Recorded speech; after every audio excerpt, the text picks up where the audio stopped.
ഒരു diesel engine വാഹനം interior ഭാഗം നോക്കുകയാണെങ്കിൽ ആ ഒരു ബ്ലാക്കിൻ്റെയും റെഡ് ലൈനിൻ്റെയും ഒരു കളർ കോമ്പിനേഷൻ നമ്മുടെ ആ GT ലൈനിനെ ഓർമ്മിപ്പിക്കുന്ന രീതിയിലുള്ള ഒരു കളർ പാറ്റേൺ. മൊത്തം റൂഫ് അടക്കം ബ്ലാക്കിങ് വരുന്നു. അതിനിടയിൽ റെഡിൻ്റെ ലൈനപ്പ്, ഈവൻ സീറ്റ് കവറിൽ പോലും ആ റെഡിൻ്റെ ലൈനപ്പ്. ഗിയർ ലിവറിൻ്റെ ഭാഗങ്ങളിൽ റെഡ് ലൈൻ വരുന്നു.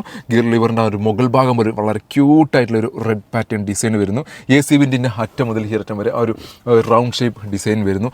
അങ്ങനെ മൊത്തത്തിൽ ആ ഒരു റെഡിൻ്റെയും ബ്ലാക്കിൻ്റെയും ഒരു കളർ കോമ്പിനേഷനിൽ വരുന്ന 2018 മോഡലിൽ നിൽക്കുന്ന Hyundai elite i20 Asta diesel എഞ്ചിനിൽ നിൽക്കുന്ന വാഹനം. സിംഗിൾ ഓണർഷിപ്പിൽ ആസ്റ്റ എന്ന പേരിൻ്റെ ആയതുകൊണ്ട് തന്നെ infotainment system, air bag, ABS, steering, controls തുടങ്ങിയിട്ടുള്ള എല്ലാ ഫീച്ചേഴ്സ് കാര്യങ്ങൾ എല്ലാം നിൽക്കുന്ന ഒരു കിടിലൻ വാഹനം. അതും 0 ഡൗൺ പേയ്മെൻറ്റിൽ നിങ്ങൾ സ്വന്തമാക്കാം. ഇന്ത്യൻ്റെ അതേപോലെ തന്നെ എക്സ്റ്റീരിയർ ഭാഗം വളരെ ക്യൂട്ടായിട്ടുണ്ട്. ഡുവൽ ടോണിലാണ് വന്നിട്ടുള്ളത്. ബ്ലാക്കിൻ്റെയും വൈറ്റിൻ്റെയും ആ ഒരു കളർ കോമ്പിനേഷൻ. അത് വീൽസ് വന്നിട്ടുണ്ട്, മിറർ ഇൻഡിക്കേറ്റർ വന്നിട്ടുണ്ട്, മിറർ അഡ്ജസ്റ്റ്മെൻറ്റ് വന്നിട്ടുണ്ട്, ബാക്കിലേക്ക് ഡിഫോഗർ വന്നിട്ടുണ്ട്. ടയർ കണ്ടീഷൻ നോക്കുകയാണെങ്കിൽ ഓൾമോസ്റ്റ് 50-60% ടയർ കണ്ടീഷനിൽ നിൽക്കുന്നു.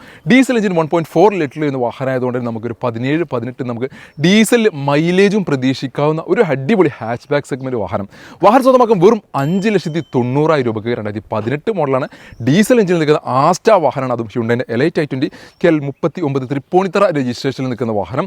5,90,000 നിങ്ങൾക്ക് ലോൺ സൗകര്യത്തോടു കൂടി സ്വന്തമാക്കാൻ പറ്റിയിട്ടുള്ള ഒരു വാഹനമാണ്. ഇത് 0 ഡൗൺ പേയ്മെൻറ്റിൽ സ്വന്തമാക്കാൻ പറ്റിയിട്ടുള്ള വാഹനം. 5 വർഷത്തേക്കായിരിക്കും ഇതിൻ്റെ EMI സൗകര്യം ലഭിക്കുന്നത്. ഏകദേശം 14 സംതിങ് വെച്ചിട്ടാണ് ഇതിൻ്റെ EMI വരുന്നത്.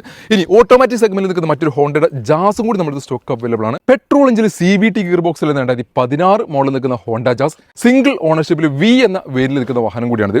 V എന്ന വേരിൽ 74,000 കിലോമീറ്ററാണ് ഈ ഒരു വാഹനം നിലവിൽ റൺ ചെയ്തിട്ടുള്ളത്. പ്രോപ്പർ സർവീസ് കാര്യങ്ങൾ എല്ലാം പോയിട്ടുള്ള വാഹനം. V എന്ന വേരിൻ്റെ ആയതുകൊണ്ട് തന്നെ alloy wheels, fog lamps, mirror indicator, mirror folding, pedal shifting, inbuilt music system, auto climate AC, steering controls, air bag, ABS, ബാക്കിലേക്ക് വരണി ഡിഫോഗർ, അതേപോലെ തന്നെ ബാക്ക് വൈപ്പർ തുടങ്ങിയിട്ടുള്ള എല്ലാ ഫീച്ചേഴ്സ് കാര്യങ്ങളെല്ലാം നിൽക്കുന്നു.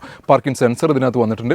അങ്ങനെ A to Z ഫീച്ചേഴ്സ് കാര്യങ്ങൾ എല്ലാം നിൽക്കുന്ന വെറും 74,000 കിലോമീറ്റർ മാത്രം ഓടിയിട്ടുള്ള സിംഗിൾ ഓണർഷിപ്പിൽ പെട്രോൾ എഞ്ചിനിൽ നിൽക്കുന്ന ഈ ഒരു വാഹനം സ്വന്തമാക്കാം 5,30,000 രൂപയ്ക്ക്. ഓൾമോസ്റ്റ് 4,90,000 വരെ ഫിനാൻസ് സൗകര്യം അവൈലബിൾ അല്ല. ഒരു ഓട്ടോമാറ്റിക് സെഗ്മെൻറ്റ് വാഹനം കൂടിയാണ്. അതിൽ 2016 മോഡലിൽ നിൽക്കുന്ന ഹോണ്ടയുടെ ജാസ് എന്ന വാഹനം. അപ്പോൾ ഓട്ടോമാറ്റിക് പെട്രോൾ എഞ്ചിനിൽ നിൽക്കുന്ന വാഹനം, ഒരു ഡീസൽ മാനുവൽ ഗിയർ ബോക്സിൽ നിന്ന് ഹ്യൂണ്ടായിൻ്റെ എലൈറ്റ് i20 എന്ന വാഹനം നമ്മുടെ സ്റ്റോക്ക് അവൈലബിൾ ആണ്. വാഹനങ്ങളുടെ കൂടുതൽ ഡീറ്റെയിൽസിന് മറ്റ് ആവശ്യങ്ങൾക്ക് ബുക്കിംഗ് ആവശ്യങ്ങൾക്ക് വേണ്ടി കോൺടാക്ട് നമ്പർ താഴെ കൊടുക്കുന്നുണ്ട്. വീഡിയോ ഇഷ്ടമായാൽ മാക്സിമം ഷെയർ പേജ് ഫോളോ ചെയ്യുക.